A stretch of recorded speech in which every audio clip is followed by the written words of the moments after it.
നമസ്കാരം, കൊട്ടാരക്കര മീഡിയയിലേക്ക് സ്വാഗതം. പ്രധാന വാർത്തകൾ.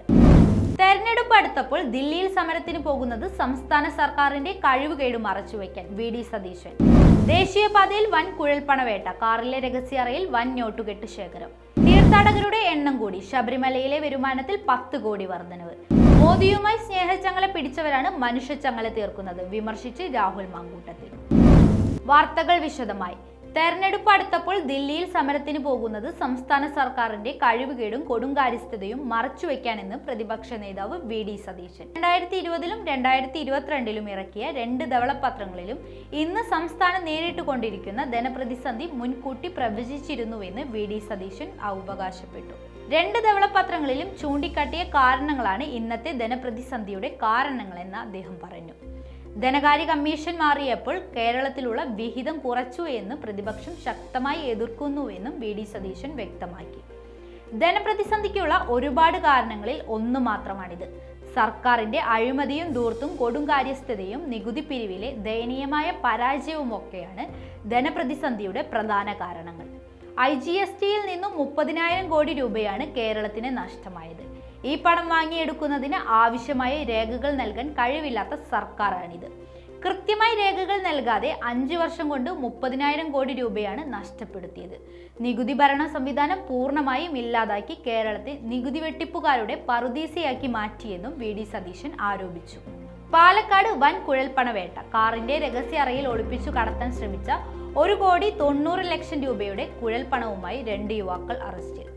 മലപ്പുറം അങ്ങാടിപ്പുറം സ്വദേശികളായ മുഹമ്മദ് കുട്ടി, മുഹമ്മദ് നിസാർ എന്നിവരെയാണ് കസബ പോലീസ് പിടികൂടിയത്.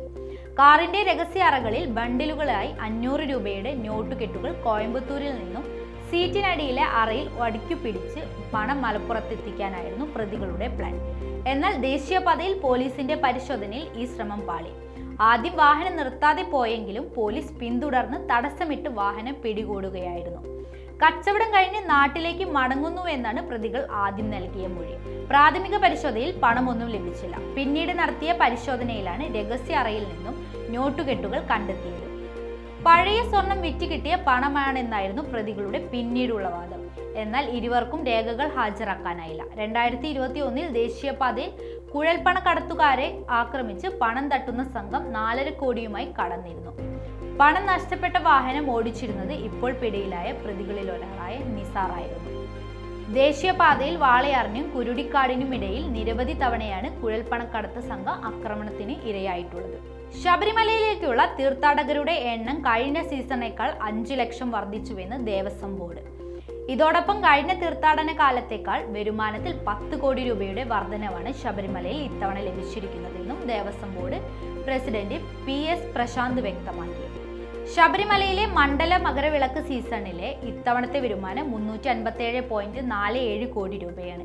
കഴിഞ്ഞ തവണ ഇത് 347.12 കോടിയായിരുന്നു.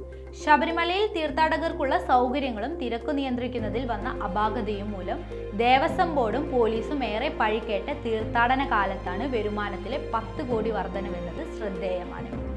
കഴിഞ്ഞ സീസണുമായി താരതമ്യം ചെയ്യുമ്പോൾ 10.35 കോടി രൂപയുടെ വർധനവാണ് രേഖപ്പെടുത്തിയിരിക്കുന്നത്. അരവണ വിൽപ്പനയിലൂടെ 146 കോടി രൂപയുടെ വരുമാനമാണ് ദേവസ്വം ബോർഡിനെ ലഭിച്ചിരിക്കുന്നത്. അപ്പം വിൽപ്പന വഴി 17 കോടി രൂപയാണ് ലഭിച്ചിരിക്കുന്നതെന്നും കാണിക്ക ഇനിയും എണ്ണി തീർക്കാൻ കഴിഞ്ഞിട്ടില്ല എന്നും PS പ്രശാന്ത് വ്യക്തമാക്കി. കാണിക്ക വരുമാനം ഏതാണ്ട് 10 കോടി രൂപയോളം ലഭിച്ചിരിക്കാമെന്നാണ് പ്രതീക്ഷിക്കുന്നതെന്നും അദ്ദേഹം പറഞ്ഞു. സന്നിധാനത്ത് ഇത്തവണ ദർശനത്തിനെത്തിയ 50 ലക്ഷം തീർത്ഥാടകരാണെന്ന് ദേവസ്വം ബോർഡിന്റെ കണക്ക്. കഴിഞ്ഞ സീസണിൽ ഇത് 44 ലക്ഷമായിരുന്നു. DYFIയുടെ മനുഷ്യച്ചങ്ങലയ്ക്കെതിരെ യൂത്ത് കോൺഗ്രസ് മോദിയുമായി സ്നേഹച്ചങ്ങല പിടിച്ചവരാണ് മനുഷ്യച്ചങ്ങല തീർക്കുന്നതെന്ന് യൂത്ത് കോൺഗ്രസ് സംസ്ഥാന അധ്യക്ഷൻ രാഹുൽ മാങ്കൂട്ടത്തിൽ ആരോപിച്ചു. DYFI സമരത്തിന് ആത്മാർത്ഥതയില്ല. തൈക്കണ്ടി കുടുംബത്തിന് വേണ്ടി മാത്രമാണ് DYFI പ്രവർത്തിക്കുന്നതെന്നും DYFI സമരം അഭാസ്യമാണെന്നും രാഹുൽ പറഞ്ഞു. കേരളത്തിൽ അധോലോകം ഇടനാഴി പ്രവർത്തിക്കുന്നുണ്ട്. സ്നേഹച്ചങ്ങലയുടെ ഭാഗമാണ് ആ ഇടനാഴി. പിണറായി വിജയനെ പാടി പുകഴ്ത്തുകയാണ് DYFIയുടെ ഏക പണി.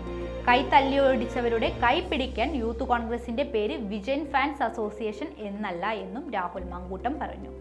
അവരുടെ വീഴ്ച മറച്ചുവെക്കാനാണ് സമരം, രാഹുൽ ആരോപിച്ചു. കേരളത്തോടുള്ള കേന്ദ്ര അവഗണനയ്ക്കെതിരെയാണ് DYFI മനുഷ്യച്ചങ്ങല തീർക്കുന്നത്. കാസർഗോഡ് റെയിൽവേ സ്റ്റേഷൻ മുതൽ രാജ്ഭവൻ ദേശീയപാതയിലൂടെയാണ് മനുഷ്യച്ചങ്ങല തീർക്കുന്നത്. കേന്ദ്ര നയങ്ങൾക്കെതിരായുള്ള മനുഷ്യച്ചങ്ങല അനീതിക്കെതിരെയുള്ള മനുഷ്യമതിലായി തീരുമെന്നും ഡിവൈഎഫ്ഐ നേതാക്കൾ പറഞ്ഞു.